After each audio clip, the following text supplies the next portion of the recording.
So ఎట్లుంది ఊర్లో రాజకీయాలు ఎట్లున్నాయి? నెక్స్ట్ ఏ ప్రభుత్వం వస్తే బాగుంటుంది అనుకుంటున్నా? ఏది వచ్చినా మాకు తెలంగాణ రావాలని ఉంది.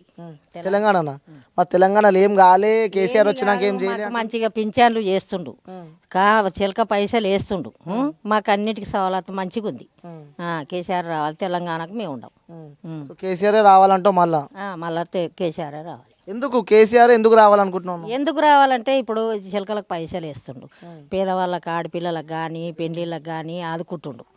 అందుకోసం మాకు కేసీఆర్ రావాలి. అంటే అందరిని ఆదుకుంటుండు, కేసీఆర్ రావాలంట. ఆడపిల్లలకు కానీ ఇప్పుడు దేనికన్నా కానీ ఇప్పుడు పిల్లలు కన్నదనుకో, డెలివరీ అయిందనుకో, అన్నిటికీ చేస్తున్నాడు. కేసీఆర్ రావాలి. అంటే పెన్షన్ వస్తుందమ్మా నీకు? మా ఆయనకు వస్తుంది. వస్తుంది. ఎంత వస్తుంది పెన్షన్? 2000 ఇస్తారు. మరి కాంగ్రెస్ ప్రభుత్వం వస్తే 4000 ఇస్తాను. ఏమొద్దు, వచ్చిన కాడికే చాలు మాకు. చాలా అంతే. మాకు చిలకలకు పైసలు వేస్తారు. కాంగ్రెస్ పార్టీ వద్దు, మేము ఏ పార్టీ ఈ పార్టీనే ఉంటున్నాం. మళ్ళీ కరెంటు కూడా 200 యూనిట్ల కరెంటు ఫ్రీ ఇస్తా అంటుంది కాంగ్రెస్ పార్టీ అధికారంలోకి వస్తే. ఇప్పుడు వచ్చేది ఫ్రీ కదా, 24 గంటల కరెంటు కొట్టిండు. 24 గంటలు కరెంట్ వస్తుందని చెప్పి మీరు అంటారు. అసలు ఈ ఊర్లో కరెంట్ వస్తుందా 24 గంటలు? ఇది ఏడుకో ఇది వస్తూనే ఉంది. కరెంట్ ఉంది, మంచిగానే వస్తుంది. కరెంట్ వస్తుంది, అన్నిటికీ మంచిగా చేస్తున్నాడు కేసీఆర్. మరి ఇప్పుడు బీజేపీ కూడా నేను వస్తా ఉంటుంది. బీజేపీ ఇక్కడ ఉందా మరి? ఇంకా ఇక్కడైతే బీజేపీ మెజార్టీ. మాదైతే తెలంగాణ. బీజేపీ మీటింగ్ మేము చెప్పలేము. మాదైతే తెలంగాణ. మేమైతే అందరం అక్కడనే ఉన్నాం. మేము గొల్లలము ఉన్న కాడికి, మాకు వేసిన కాడికి మేము కేసీఆర్ గురించి మాట్లాడుతాం. మరి కేసీఆర్ వచ్చిన తర్వాత డెవలప్మెంట్స్ లేవు, నీళ్లు లేవు, నిధులు లేవు, ఉద్యోగాలు లేవు అంటారు. కేసీఆర్ నీళ్ళు ఇస్తున్నాడు. కేసీఆర్ నీళ్ళు వస్తున్నాయి, కరెంట్ ఇస్తుండు. మాకు ఇది సవాలతు ఏమంటే ఇప్పుడు ఒక కొద్ది వర్షం లేక నీళ్లు రావచ్చు, కాలువ తక్కువ అయింది కానీ వస్తున్నాయి.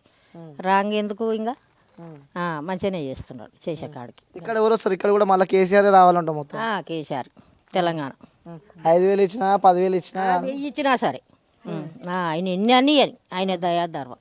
మాకైతే ఇప్పుడైతే ఆయన మేమైతుండేది అక్కడ. మరి పిల్లలకి ఉద్యోగాలు లేవని చెప్పి చాలా మంది రోడ్ల మీద ఇంకా దానికి మనం ఏం చేస్తాం? ఆయనే ఇవ్వాలి, గెలిచినాక ఆయనే ఇవ్వాలి. ఇవ్వాలంటావు, మళ్ళీ ఇవ్వాలంటావు. అవును, మరి ఇవ్వాలి. జాబులు లేక మరి ఏం చేస్తారు? జాబులు చేయాలి. అట్లా మేము అడిగేది. కేసీఆర్ రావాలంటే కేసీఆర్ రావాలి. ఓకే. అంటే రేవంత్ రెడ్డి తెలుసా మీకు? తెలుసు. కాంగ్రెస్ పార్టీ. ఈయన కొండారెడ్డిపల్లి రేవంత్ రెడ్డి. కొడంగల్ ఆయన మాకు ఇది పెద్దగా తెలియదు పరిశాన్గా. మేము తిరగం కదా పార్టీలల్లా అవి వాళ్ళ ఏదో ఎప్పుడోసారి ఇట్లా మేము వచ్చి. మీకు ఎవరు తెలుసు ఈ రాజకీయ నాయకులు? ఎవరు తెలుసు? మాకెవరు తెలియదు పెద్దగా, మేము తిరగాము. ఇక్కడ సర్పంచ్ ఒకరు మాకు తెలిసేది. మా సర్పంచ్ ఇస్పరయ్య ఏదో పేరే మర్చిపోయినా, సుశీల. ఈ గీళ్ళ కాడి నుంచి మేము తెలంగాణ. అంతవరకు మాకేది తెలియదు. కేసీఆర్ అంటే అందులో చూస్తలేవు అందులో గంతే. మా కేసీఆర్ చేసినా ఆయన చేసినా మేము తెలంగాణ గురించి ఈమెను ఇడిచిపెట్టి సర్పంచ్ పార్టీలో మేము ఉంటున్నాం. అయితే ఇప్పుడు మరి ఎలక్షన్స్ వస్తున్నాయి కదా, మీ ఓటు ఎవరికి వేస్తారు? కేసీఆర్కి. మరి కేసీఆర్ ప్రభుత్వం ఎట్లా అనిపిస్తుంది అంటే ఇంత ముందు ప్రభుత్వాలు వేరే ఉండే, ఇప్పుడు వేరే ఉండే, ఇప్పుడు మళ్ళీ ఎలక్షన్స్ వస్తున్నాయి, ఇప్పుడు మళ్ళీసారి కూడా కేసీఆర్ గెలవాలని కోరుకుంటారా మీరు? అవును మేడం. 70 ప్రజాస్వామ్యంలో 75 ఏళ్ళ స్వతంత్రంలో ఒక గత 69 ఏళ్ళు పరిపాలించింది కాంగ్రెసే కదా. కాంగ్రెస్ ప్రభుత్వం ఎందుకు ఈ నీళ్లు కానీ కరెంటు కానీ ఎంతో చాలా విపరీతమైన ధోరణి ఉన్నది. కేవలం ఓన్లీ 9 ఏళ్ళు దాటి 10 years 10 ఏళ్ళు అడుగు పెడుతున్నది.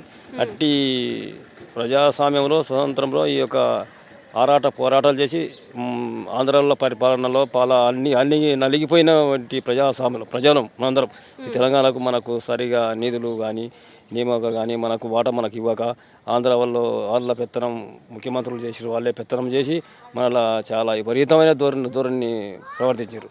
మన ఎదగకుండా మన తెలివి కూడా లేకుండా మన ఎంతో కించపరిచారు. అన్ని వర్గాల మనలు అవకతవకలు చేశారు. కాబట్టి కేసీఆర్ పరిపాలన సాధించి పోరాటాలు చేసి కేసీఆర్ చచ్చులో తెలంగాణ వచ్చుడు.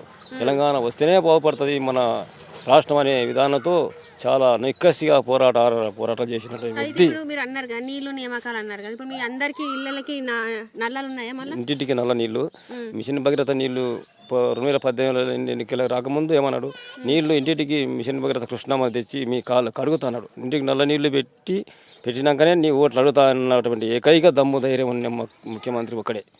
దేశవ్యాప్తంగా భారతదేశం సమాజంగా ఒక గౌరవంగా మేము చెప్తున్నాం. అందరూ కోరుకునేది నీళ్లు కరెంటు సమృద్ధిగా ఈ పరిపాలన నడుస్తున్నది.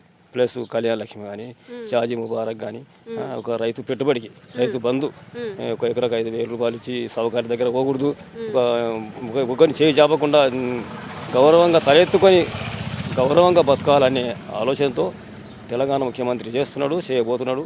ఇంకా కూడా పథకాలు చాలా చాలా ఒక మంచి ఆడబిడ్డ కాన్పు అయితే ఆడబిడ్డ పుడితే 13,000 ప్లస్ మగపిల్ల ఉంటే 12,000. అంటే ఆలోచన ఎందుకంటే ఆమె గర్భిణీ ఆడమంచి కదా, కూలీ వేసుకుంటేనే మనకు బువ్వ, లేకపోతే పైసలు లేని పరిస్థితి. నిరుపేదలం స్వామీజీగా ఒక వ్యక్తిగతంగా 80% నిరుపేదలు ఉండరు, ధనవంతులు 20% ఉండరు. బడుగు బలహీన వర్గాలు కూలి చేస్తేనే నిజాయితీగా మేము పేదోళ్ళం. కాబట్టి ఈ 80% పేదోళ్ళ గురించి ముఖ్యమంత్రి ఏకైక ముఖ్యమంత్రి బాగుపడాలి అని అన్ని పథకాలు పెట్టిండు తెలంగాణ రాష్ట్రంలో.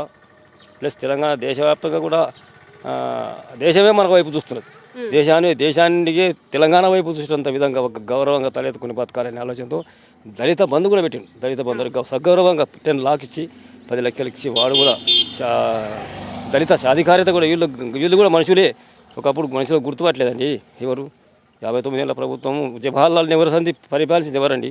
ఇందిరాగాంధీ వాళ్ళే కదా, కింద మీద కేంద్ర రాష్ట్రంలో. కానీ ఎందుకు గుర్తించలే అంటే వాళ్ళకు పదవులే ముఖ్యం. ప్రజలు ఎటు పోతే ఏమాగమైనా సరే అని వాళ్ళకు ఆలోచన లేదు, ప్రేమ లేదు. ప్లస్ ఏది కావాలి? ప్రజలకు కావాల్సింది ముఖ్యమైనది. ప్రజల నాయకుడు ప్రేమ కావాలి. ప్రజలను రాష్ట్రం మీద, అతని ఊరి మీద కానీ గ్రామం మీద కానీ ప్రజా పరిపాలన ప్రేమ ఉన్న నాయకుడు అయితేనే బాగుంటుంది. బాగా ఇప్పుడు ఊళ్ళో రోడ్లు, నీళ్లు, వైద్యం అంతా మొత్తం సదుపాయాలు మంచిగా ఉన్నాయి. మొత్తం నీళ్లు సమృద్ధిగా వస్తున్నాయి మేడం. నీళ్లు మిషన్ భగీరథ ద్వారా ఇంటింటికి నల్ల నీళ్లు ఫ్రెష్గా ఫిల్టర్ అయిన నీళ్లు వస్తున్నాయి. అవే తాగేటందుకు అవే బట్టలు వండుకోవాలి. రైతు బంధు వస్తుంది. రైతు బంధు వస్తున్నది సంవత్సరానికి 2 విడతలుగా 6 నెలలకు ఒకసారి యాసింగి వానకాలం రైతు బంధు వస్తున్నది. ఇప్పుడు పెట్టుబడి ఇస్తూనే ఉన్నారు. రైతులు కూడా గౌరవంగానే ఎవరికి సహకారి దగ్గర పెట్టుబడి కోకుండా సమృద్ధిగా జీవనం బతుకుతున్నారు. అయితే ఇప్పుడు మళ్ళీ నెక్స్ట్ మీ ఓటు ఎవరికి? మళ్ళీ కేసీఆర్కేనా? ఇప్పుడు వచ్చే ఎలక్షన్ కదా, ఎలక్షన్ మూమెంట్లో ఇప్పుడు కేసీఆర్కి ఓటేసి గెలిపించుకోవాలని ప్రజలు ఎంట ఉంటుండు. ప్రజలకు పరిపాలన చేసే నాయకుడు కావాలి. అలాంటి నాయకత్వ లక్షణాలు అతని వల్ల ఎవరో తెచ్చిన తెలంగాణ ఎవరి చేతిలో పెడితే ఇది తెలిసి తెలియని వ్యక్తి, దమ్ముధైర్యం లేని వ్యక్తి చేతిలో పెడితే మళ్ళీ నష్టం అయిపోతుంది. ఎన్నిసార్లు కేసీఆర్ వచ్చినా కూడా మీరు అన్నిసార్లు కేసీఆర్ ఎప్పుడు కాదు, భూమి ఆకాశం అనే రోజు కేసీఆర్ పరిపాలన సాగితేనే ప్రజలు సుభిక్షంగా సుఖంగా జీవనం సాగిస్తారు. ఇది వాస్తవం ముమ్మాటికి నిజం. ఎందుకంటే అతను 59 ఏళ్ళ పరిపాలన ఓటు వేసి విసికి వేసారిపోయారు. ఇది అవాస్తవం. ఈ ప్రజాస్వామ్యంలో 75 ఏళ్ళ ప్రజాస్వామ్యంలో ప్రజలు ఎవరండి? కొత్త ఎవరు ఉన్నాయండి? ఆ కాంగ్రెస్ వాళ్ళు, అటు బీజేపీలు ఈ 9 ఏళ్ళు పోరాటాలు చేసి సాగునోటి తలకాయ పెట్టి తెలంగాణ సాధించినటువంటి నాయకుడు కదా కేసీఆర్. అంటే ప్రజల సకల జన సమ్మె, రాస్తారోక, నిరసన ర్యాలీలు అందరూ కలిసి తెలంగాణ తెచ్చుకున్నాం. అది కూడా చెప్తున్నా ఒకనండి. నిన్నండి దేశం రాష్ట్రం ఎవరిది సొంతం కాదు, గ్రామం ఎవరిది కాదు, మండలం ఎవరిది కాదు, నియోజకం ఎవరిది కాదు. ఆల్రౌండ్ దేశం ప్రజలందరిది, మనది, మన సొమ్ము, మన ఊరు. అంబేద్కర్ రాజ్యాంగ సవరణ ప్రకారం మీది ఊరు, మీ రాష్ట్రం, మీ గ్రామం, మీ విలేజ్ బాగు చేసుకుంటారో మంచి చేసుకున్నా మీ ఇష్టం, చెడు చేసుకున్నా మీ ఇష్టం. రాజ్యాంగ వితరణ 5 ఏళ్ళకు ఒకసారి రెన్యువల్ అవుతుంటుంది. ఏరి కోరి నీతి నిజాయితీమంతిగా పరిపాలన ప్రజలకు సమృద్ధిగా సేవ చేసే నాయకుడిని ఎన్నుకుంటే బాగుపడతారు, సుఖపడతారు, సుఖశాంతితో జీవనం సాగిస్తారు. ఓటుకు పైసలకు కానీ, డబ్బులకు కానీ, మందు బాటిళ్ళకు కానీ, కోటర్లు కానీ, చికెన్ బిర్యానీ కానీ, మటన్ బిర్యానీ కానీ ఓటు అమ్ముకుంటే నష్టపోతారు, సామాన్యంగా నష్టపోతారు. అసలు అలాంటి మోసాలకు, దగలకు, పైసలకు కానీ మోసపోకండి. ప్రజాస్వామ్యంలో నిజాయితీ పరునికి ఓటేసి ఎన్నుకోవాలంటే మనకు సేవ చేసే నాయకుడు, ఏకైక నాయకుడు సీఎం కల్వకుంట్ల కేసీఆరే. అతని వల్ల సాధ్యం అవుతుంది. అతడే యుక్తిగా, శక్తిగా, సహనం, ఓర్పుతో, నేర్పుతో అన్ని విలక్షణాలు గల వ్యక్తి. అతనికి మళ్ళీ ఓటేసి గెలిపిస్తే మనం ప్రజలందరూ సుఖశాంతులతో అన్ని పథకాలు వస్తే సమృద్ధిగా బతుకుతామని నేను తెలియపరుస్తున్నా. ఇదే ప్రతి ఒక్కరు విన్నవించుకొని ఓటు వేసేటప్పుడు 1కి 2 సార్లు యుక్తిగా ఆలోచన చేసి పరిశీలన చేసి ఏమన్నాడు ప్రతిసారి చెప్తున్నాను మన కేసీఆర్, చర్చించండి. చర్చ అంటే ఆలోచన చేసి చర్చించండి, అలవుగాక ఓటేయకని చెప్తున్నాడు. అదే మనకు కూడా ప్రతి ఒక్కరు ఆలోచన చేసుకొని ఏది నిజం, ఏది అబద్ధం, ఏది వాస్తవం, ఏది అవాస్తవం, ఏది పాలు, ఏది నీళ్లు తెలుసుకొని శక్తిగా యుక్తిగా ఎవరికి భయపడకుండా నిర్భయంగా ఓటు హక్కు వినియోగించుకోవాలని తీర్మానం మనం ఆలోచన చేసుకోవాలి ప్రతి ఒక్క వ్యక్తి. ఇది సామాజిక